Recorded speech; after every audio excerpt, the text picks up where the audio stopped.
আসসালামু আলাইকুম। আজকের এই টিউটোরিয়ালে আমরা দেখব লিড জেনারেশন কি এবং লিড জেনারেশন ডাটা এন্ট্রির মধ্যে পার্থক্য, লিড জেনারেশনের কত প্রকার, লিড জেনারেশনের কাজ কোথায় পাওয়া যায়, লিড জেনারেশনের কাজের এক্সাম্পলগুলো কীভাবে হয়ে থাকে, মানে ক্লায়েন্ট আপনাকে কীভাবে কাজ করার জন্য বলতে পারে বা আপনাকে কী কী করতে হবে ইত্যাদি যে বেসিক বিষয়গুলো রয়েছে সেই বিষয়গুলো আজকের এই টিউটোরিয়ালে আপনি শিখতে যাচ্ছেন। তো তার আগে বলি, আপনি আমার চ্যানেলে যাবেন, যাওয়ার পর দেখুন এইখানে প্লেলিস্ট রয়েছে। এই প্লেলিস্টে যাওয়ার পর এইখানে ডাটা এন্ট্রি নামে একটি প্লেলিস্ট রয়েছে। আপনি যদি এই প্লেলিস্ট চেক করেন তাহলে লিড জেনারেশন এবং ডাটা এন্ট্রি নিয়ে অনেকগুলো ভিডিও আপনি এই চ্যানেলে পেয়ে যাবেন এবং আমি পরবর্তীতে যে স্টেপগুলো রয়েছে পরবর্তী স্টেপগুলো নিয়ে আমি একটা একটা করে ভিডিও তৈরি করব এবং এই চ্যানেলের এই প্লেলিস্টেই ভিডিওগুলো আপলোড করব। আপনি যদি ফ্রিতে লিড জেনারেশন এবং ডাটা এন্ট্রি শিখে ইনকাম করতে চান অবশ্যই চ্যানেলটি সাবস্ক্রাইব করে সাথেই থাকবেন, আর আমার এই চ্যানেলের ডাটা এন্ট্রি প্লেলিস্ট চেক করলেই আপনি ভিডিওগুলো দেখে ফ্রিল্যান্সিং শিখতে পারবেন। তো চলুন আলোচনা করি লিড জেনারেশন কি। What is lead generation? Lead generation হচ্ছে কোনো তথ্যকে জেনারেট করা, কোনো তথ্যকে সংরক্ষণ করে ক্লায়েন্টকে দেয়া। ক্লায়েন্ট আপনাকে বলতে পারে যে আমাকে ধরেন ইউকেতে একটা রেস্টুরেন্ট রয়েছে, এই রেস্টুরেন্টের নাম, রেস্টুরেন্টের ওয়েবসাইট, রেস্টুরেন্টের আপনার অ্যাড্রেস কোথায় রয়েছে এবং এই রেস্টুরেন্টের ম্যানেজারের যে ভ্যালিড ইমেল রয়েছে আমাকে সেই ইমেলগুলো খুঁজে বের করে দাও। এটি হচ্ছে মূলত লিড জেনারেশনের কাজ। আর ডাটা এন্ট্রি আপনারা সবাই জানেন, ডাটা এন্ট্রি কাজটা সেম। ডাটা মানে আপনার তথ্য, এন্ট্রি মানে সংরক্ষণ করা। ডাটা এন্ট্রি মানে হচ্ছে কোনো তথ্য সংরক্ষণ করে ক্লায়েন্টকে দেয়া। যেমন ঠিকই একই প্রসেস, সে বলতে পারে ইউকেতে কতগুলো রেস্টুরেন্ট খুঁজে বের করে দাও, এই রেস্টুরেন্টগুলোর নাম, ফোন নাম্বার, তারপর আপনার অ্যাড্রেস, এগুলো খুঁজে দাও। তাহলে ডাটা এন্ট্রি এবং লিড জেনারেশনের মধ্যে কোনো পার্থক্য কিন্তু আপাতত দেখা যাচ্ছে না।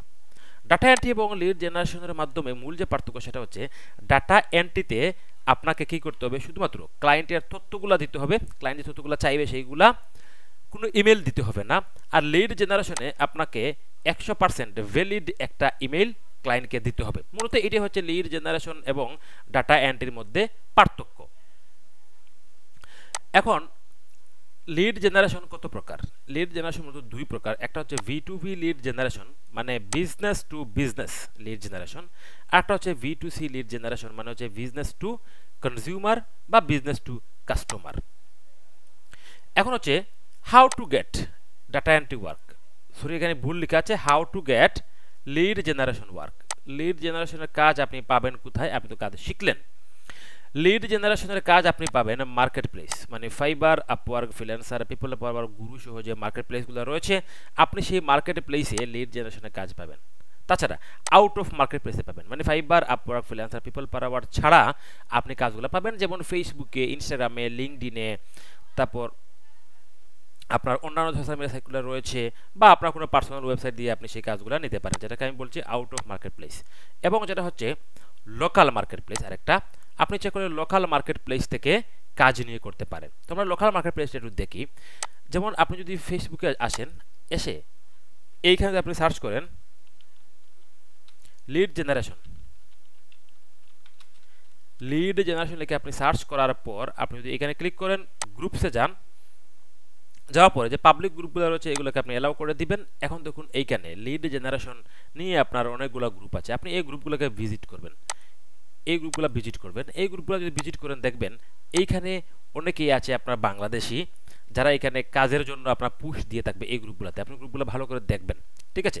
যেমন দেখুন, I am looking for a job, I M A lead generation expert and I have many experience, please do PM me. একজন এখানে পুশ করেছে, দেখুন এখানে অনেক কমেন্ট করেছে যে তার কাছে কাজ রয়েছে। তো মূলত যারা মার্কেট প্লেস থেকে বেশ ভালো পরিমাণ কাজ নামিয়ে থাকেন, ধরেন 10,000, 20,000, 3,000 লিডের কাজ নামিয়ে থাকেন, আপনারা জানেন যে লিডের কাজগুলো কিন্তু একজন মানুষের পক্ষে একা করা সম্ভব না, তার টিমের প্রয়োজন হয়। তো তারা কি করে, এই কাজগুলা করানোর জন্য আপনার যে বাংলাদেশে যে ফেসবুক গ্রুপ রয়েছে এই ফেসবুক গ্রুপে পোস্ট করে আপনি ইচ্ছে করলে সেখান থেকে কাজ নিয়ে কাজগুলো করতে পারবেন, ঠিক আছে? আপনি তিনভাবে কাজটা করতে পারবেন। তো অবশ্যই আপনি যদি মার্কেট প্লেসে আপনার একটা স্ট্রং প্রোফাইল ক্রিয়েট করতে পারেন, আপনি মার্কেট প্লেস থেকে কাজ নিয়ে কাজ করতে পারবেন। যদি আপনি মনে করেন যে মার্কেট প্লেসে কাজ করার মতো এবিলিটি আপনার নেই, তাহলে আপনি লোকাল মার্কেট থেকে কাজ নিয়ে মোটামুটি আপনি কিছু টাকা ইনকাম করতে পারবেন। ধরুন 10,000, 15,000, 20,000 টাকা আপনি ইনকাম করতে পারবেন। দেখুন সেটা আমি লিখে রেখেছি, হু আর কোম্পানিজ ডিসিশন মেকার। একটা কোম্পানি ডিসিশন মেকার কি এটা আপনাকে জানতে হবে। কেন জানতে হবে? এই জন্য জানতে হবে, ধরুন কোনো একজন ক্লায়েন্টের একটা সফটওয়্যার রয়েছে, সেটা সে স্কুলে বিক্রি করবে, মানে আপনাকে সে বলেছে যে তুমি আমাকে স্কুলের ডিসিশন মেকারের আপনার ইমেল কালেক্ট করে দাও। তখন আপনাকে জানতে হবে ডিসিশন মেকার কারা। একটা স্কুলের ডিসিশন মেকার হচ্ছে গিয়ে একজন প্রিন্সিপাল, বা আপনার যে অফিসে যে কেরানি রয়েছে সেও আপনার অনেক সময় ডিসিশন মেক করে থাকে। এই জন্য আপনাকে একটা কোম্পানির ডিসিশন মেকার সম্পর্কে জানতে হবে।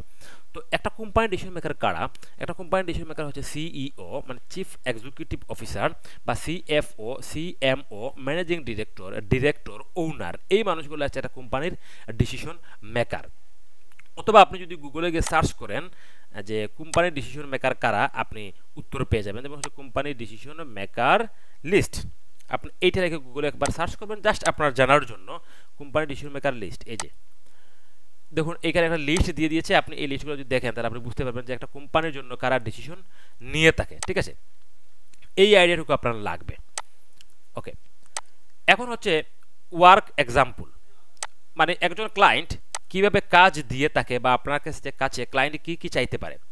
ফর এক্সাম্পল, একজন ক্লায়েন্ট এখানে বলেছে I need 1K V2V leads for my business. আমার ব্যবসার জন্য 1K বিজনেস টু বিজনেসের তথ্য বা লিড প্রয়োজন।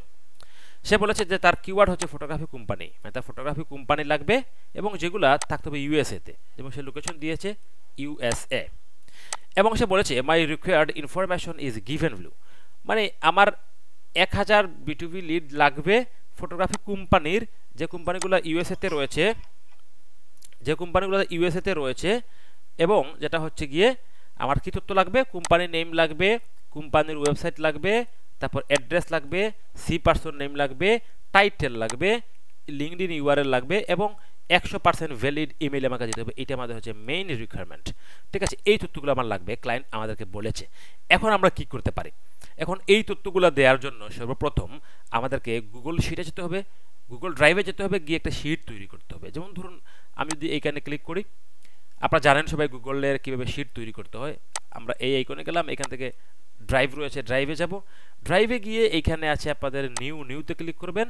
নিউতে ক্লিক করার পর এই যে গুগল শিট, আমি এখানে গুগল শিট লিখে সার্চ করলাম, ক্লিক করলাম।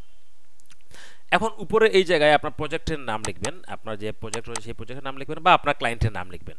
ঠিক আছে, তারপর এখন ক্লায়েন্ট যে রিকোয়ারমেন্টগুলো আমাদেরকে দিয়েছে এগুলো আমরা এখানে লিখে এই শিটটাকে সাজিয়ে নেব সর্বপ্রথম। যেমন ক্লায়েন্ট কি বলেছে, তার লাগবে company name, company website, address, C person name. ঠিক আছে, তাহলে আমরা এখানে লিখি কোম্পানি নেম, তারপর হচ্ছে ওয়েবসাইট লাগবে, তারপর হচ্ছে কি লাগবে, তার অ্যাড্রেস লাগবে, তারপর হচ্ছে তার সি পারসন নেম লাগবে, ফার্স্ট নেম,